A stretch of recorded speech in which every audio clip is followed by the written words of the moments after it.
Значит, за то, что совершенно очевидно, что эти самые лицевые памперсы, не надо в них добавлять ни графен, ни графит, ни все, что там угодно. Хотя я, кстати, не утверждаю, что совсем где-то не добавляли чего-то, да? Но понятно, то, что у нас официально в республике продавалось, там ничего, кроме самого этого лицевого памперса, и не было. Что же он делает, этот лицевой памперс? Наносит страшный вред, да? Да. Наносит страшный вред.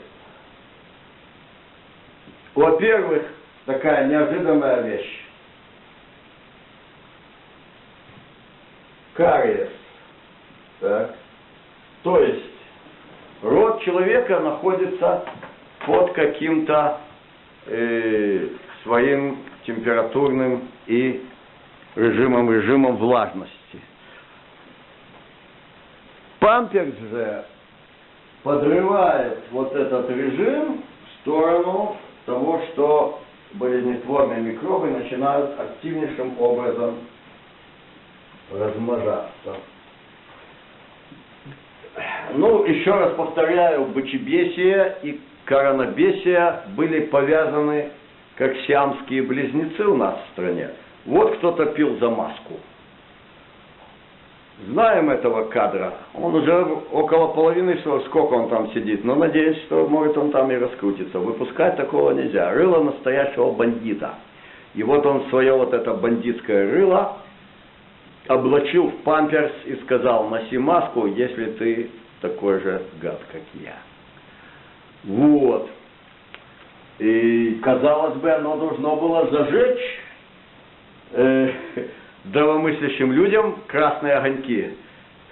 Не как в том ролике, что мы видели, а в голове. И зажгло многим, да? А многим, к сожалению, не зажгло. Почему? Потому что местные власти по указанию Комздравов, а Комздравы по указанию Головного офиса Минздрава, а он в координации со Всемирной организацией здравоохранения велели максимально принуждать.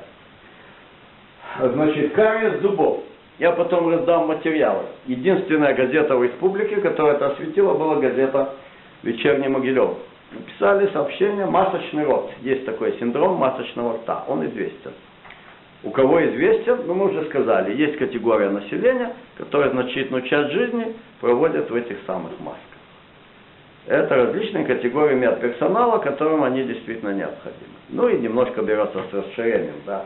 Может быть, медсестра, которая там в операционной где-то в конце комнаты что-то дезинфицирует, ей это и не надо было бы, но если все как бы, ну уже там коллегиально солидарны. Вот, масочный рот. Ну дальше. Кто минимально знаком с анатомией, даже не обязательно курс мединститута, средней школы. Мы знаем, что в дыхании у нас участвует мускулатура и определенный механизм вакуумный. Да, вакуум он засасывает, как бы, да. Ну, чтобы он засасывал, кто-то этот вакуум должен быть, мы знаем, вакуумный насос, да. Не может быть вакуум без насоса.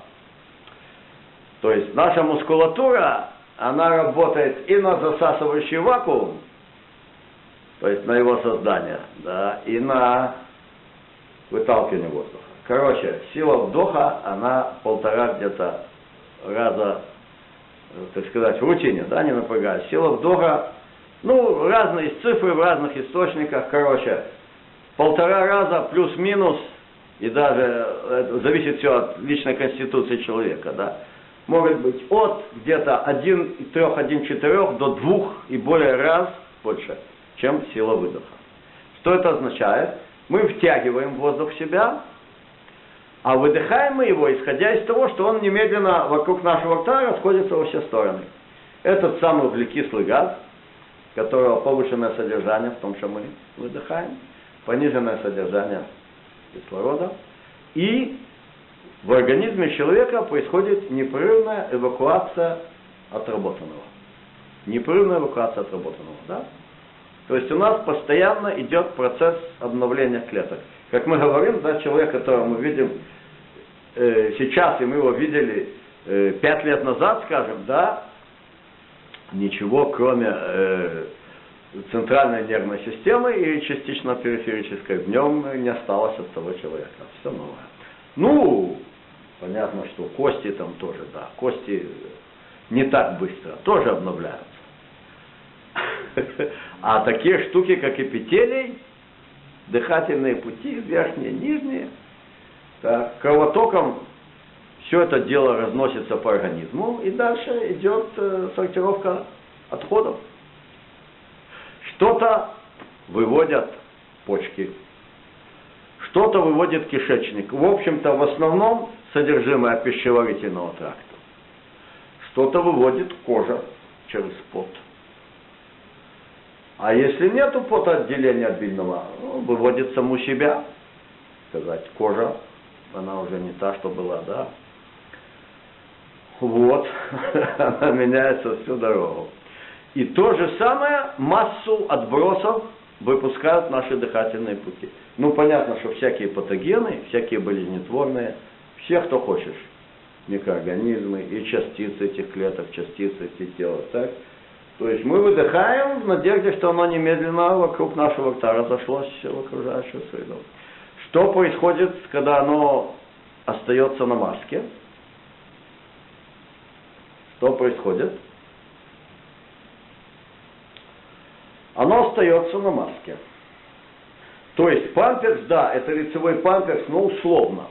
Памперс, в нем все отходы наши, моча и экскременты, они остаются вне организма. То есть памперс не загоняет назад экскременты в кишечник, а мочу назад в почки и, значит, через мочеточники, мочевой пузырь. Нет, они остаются снаружи. А тут мы это все выдохнули, задержала эта маска, и мы вдохнули. А сила вдоха, мы сказали, что силы выдоха сильнее.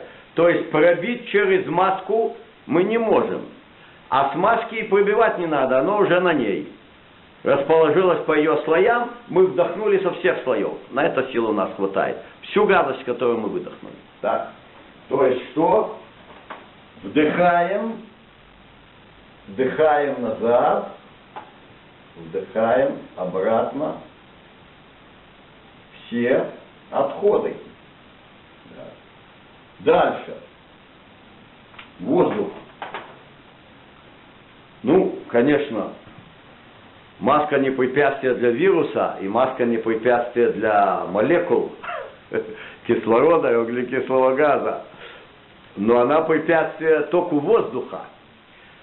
А поскольку мы сказали, тягловая сила выдоха, она слаба, поэтому вокруг маски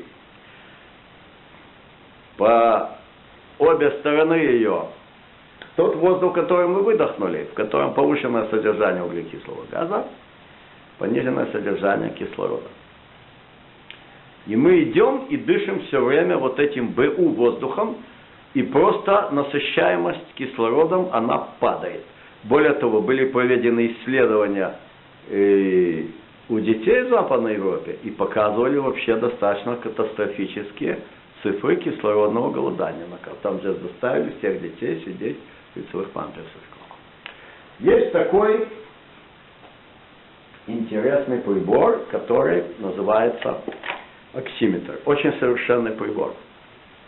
Это буквально супертехнология, при всем, как он мал. Так? Это спектральный анализ крови, надевается на палец, показывает насыщаемость кислородом. Нормальные цифры где-то 96-98, с 92 и ниже это уже плохо. Есть в интернете, в Рутубе, на моем канале в Рутубе, все спешите посетить, подробнейший ролик, разбор инструкций смертовоза по маразматкам. И мы это дело вкратце скажем пару слов. У меня тут уже переписка с Минздравом на эту тему. Вот. Когда я записывал этот ролик у одного нашего хорошего знакомого в его частной студии, я попросил его стать подопытным кроликом. Знаете, час где-то с небольшим, сколько времени вел запись. Надеть конкретно по указаниям, вот так вот. И он надел. У него было где-то насыщение где-то 95-96, и у него упало на уровень 91-92. Я в конце ролика показываю это крупно на экране. Но тут я не стал никому предлагать, как бы тут... во-первых, уже был эксперимент проведен. Во-вторых, это надо быть конкретно вот таким здоровенным мужиком средних лет, так, врагу не пожелаешь, да, такое вот это ношение. Что самое потрясающее, значит, по протоколам смертовоза, которым надо было выбивать смертность, значит, клали на ИВЛ с насыщаемостью ниже 92, от 92 и ниже. Это та насыщаемость, которая, то есть недостаточная насыщаемость, которая достигается просто двухчасовым ношением маски. Ну, у каждого человека, скажем так, у здорового мужика как раз и насыщение падает быстрее, да. У кого там было где-то 94-95, ну, у него через 2 часа опустится ниже 92. И готово, можно класть на ИВЛ.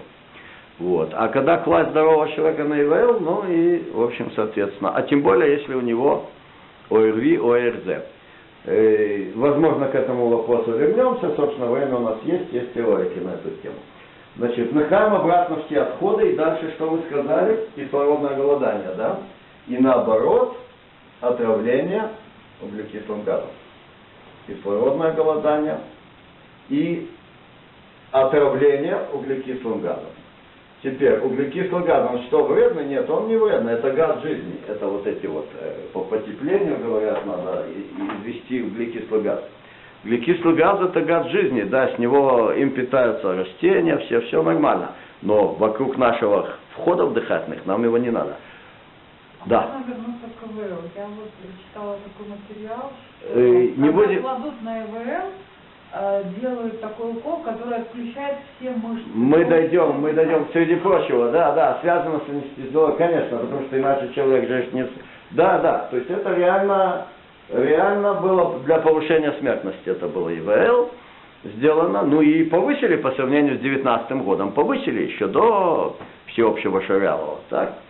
Вот, есть интересный ролик, и мы вернемся до сбоку, но пока вот это простейшая вещь, так, отравление СО2. Что еще на маске написано, на майке написано? Я не вижу. Генератор заразы для окружающих. О, совершенно верно.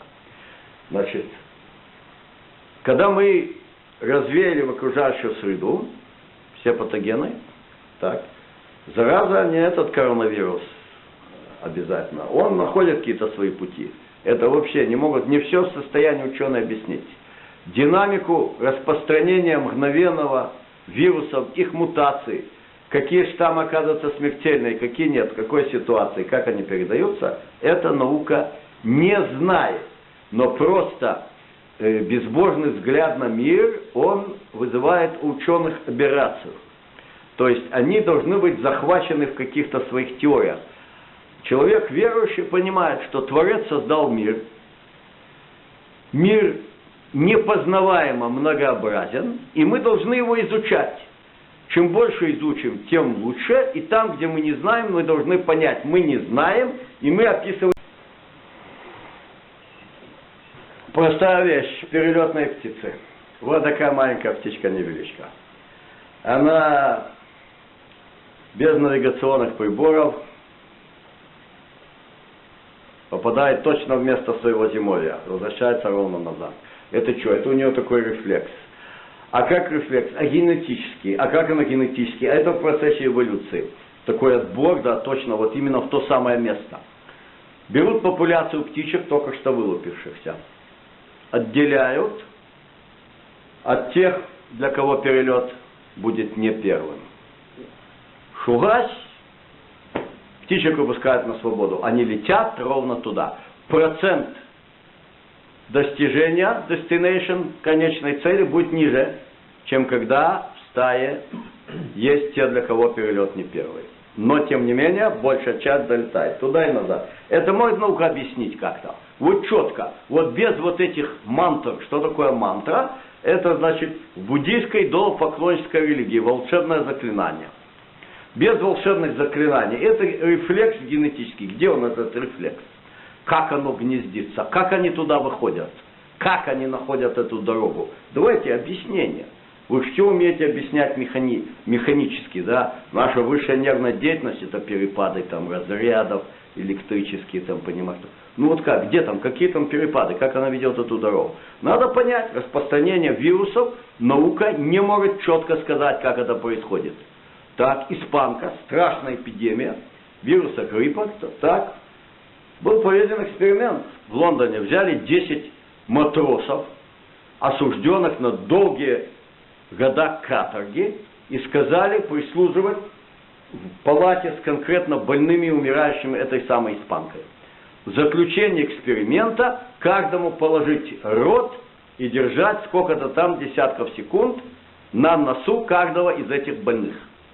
10 мужиков, матросы, здоровые мужики. Так, понятно? В конце эксперимента свобода. Ни один из них не заболел этой испанкой. Вот так вот.